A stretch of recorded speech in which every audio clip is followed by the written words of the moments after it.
Hello, I'm Mario Toneguzzi, and this is Taking Care of Business. Joining me today is Dan Kelly, who is President and CEO of the Canadian Federation of Independent Business. Thanks for joining us again, Dan. Happy to be with you, Mario.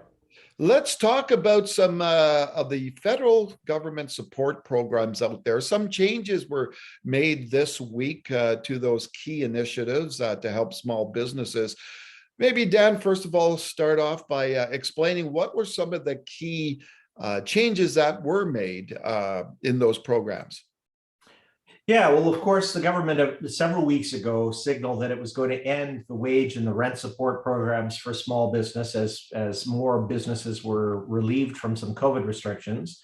They've been trying to do this for months and months and months, and in fact ended the formal programs as of October 22nd.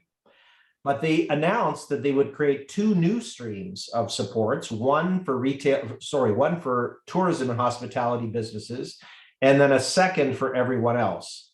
They wanted to define it better so that certain sectors would get a richer level of support, and everybody else would get a much lower subsidy for rent and wages. That was not a good plan. They announced that a few weeks back. Because there were all sorts of businesses that had very similar impacts to restaurants or to hotels, but then were subjugated to this really thin stream of support that with a super high threshold in order to get it. And so yesterday, as the government introduced its new legislation to put the rules in place, they did make some important changes. The big one was that they dramatically expanded the number of sectors that will now be able to get that bigger and better subsidy stream to help them through the COVID emergency. So it's not just tourism businesses or hotels or restaurants. Now they have allowed gyms, events-related businesses like, say, a wedding venue. They're also allowing all the recreational businesses, or almost all of them, like the local bowling alley or the climbing gym. They will now qualify for the better subsidy stream. So that is good news. They fixed one of the three main problems that we at CFIB have been identifying. Okay, so the other two problems, what are they, and what still remains, I guess? Yeah, look, the two other giant problems with this new plan is that the bar to get any money at all, even for those businesses in the better plan, is still super high.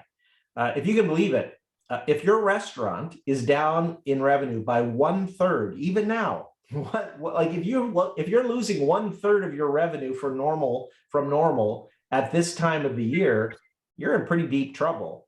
But you will get, in that scenario, zero support from Ottawa. So all of those businesses have to have a minimum of a 40% revenue loss before they get any subsidies whatsoever.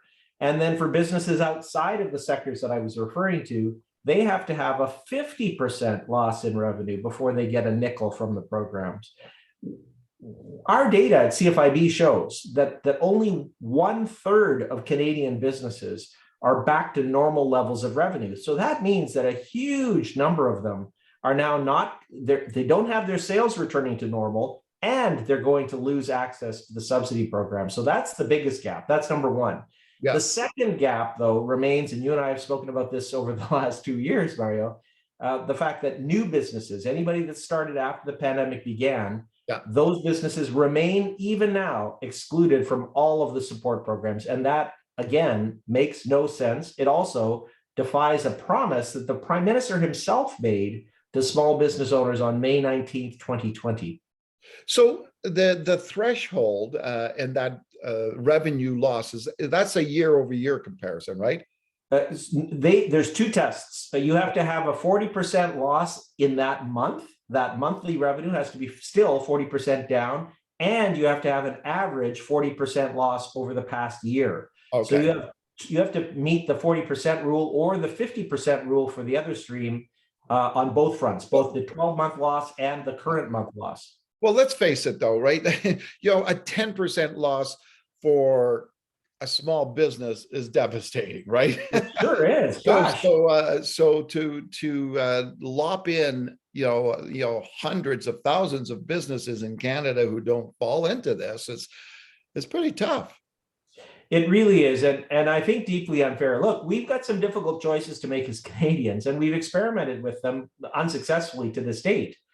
We either have to remove the restrictions and let businesses go back to normal as quickly as they can, or continue to support them until such time as the restrictions can be removed.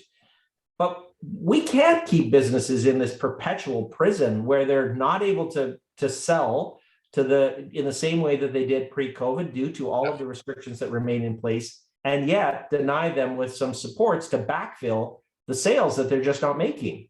Yeah, let's talk about some recommendations. What are you guys asking the federal government to do? Well, look, to their credit, they did fix one of the three main problems that we identified. The second fix, though, to that threshold is to lower the threshold. And look, Mario, as you and I have discussed before, I get that we can't do the subsidization forever, that there's not enough money in Canada to continue to do this. Plus, it would be stupid for these programs to exist indefinitely, but we can't take it away now. So our suggestion is to lower that bar to a 10% loss or greater. So anyone that has more than a 10% loss then would get access to the subsidy programs commensurate with their losses. Okay. The second fix, of course, is to allow new businesses access to this program in the same way. There's a pathway to do that. The provincial governments, including Alberta's, did make changes to allow new firms to access government supports. The feds could find a way to make that happen too. Yeah. And a bit of a perfect storm going on there, isn't there? Like, you've got on top of all this, you do have the revenue loss for small businesses, but you also got those rising costs. And you and I have talked about different things in the past, whether it's government programs in terms of costs, or whether it's just the cost of doing businesses, and especially now with the supply chain crisis that's going on in the country and exacerbated by the BC flooding. So it is tough, I guess, with these factors all in place. You're absolutely right. Look, that 10% loss is it's not just the revenue losses that businesses are incurring, it's all the COVID-related cost increases that they're facing too, and then some that are being piled on by governments and other suppliers across the piece. Insurance costs have been rising rapidly, a big concern for many small businesses. CPP premiums are going up on January 1st, 2022, on top of the increase that happened in the beginning of this year. We have, of course, the costs of getting your goods that are dramatically higher, energy costs rising rapidly. And then, of course, when you add to that all the supply chain challenges that businesses are facing just to get products to market, gosh, this is really ugly. We have to remember that, with the BC infrastructure damage, that right before that, we've had the COVID emergency. Right before that, we had rail blockades. Yeah. When on earth are businesses going to get to some greener pastures here? And that's really worrisome for, many businesses are wondering how many more months they've got it in them before they have to turn in their keys to the bank. And that's not a good spot for anyone to be in. Just while we're on that, what's your the most recent data that you guys had as an organization on how many businesses have closed during the pandemic? There isn't perfect data yet about how many have closed in 2021. There is some, but our estimate at CFIB is that there will be 180,000 permanent business closures, 1 in 6 businesses gone forever, as a result of the damage that they've faced during the COVID emergency. And the only thing that we can do to make that different is to either let them get back to normal more quickly by removing restrictions, or continue to provide meaningful supports until such time as they can.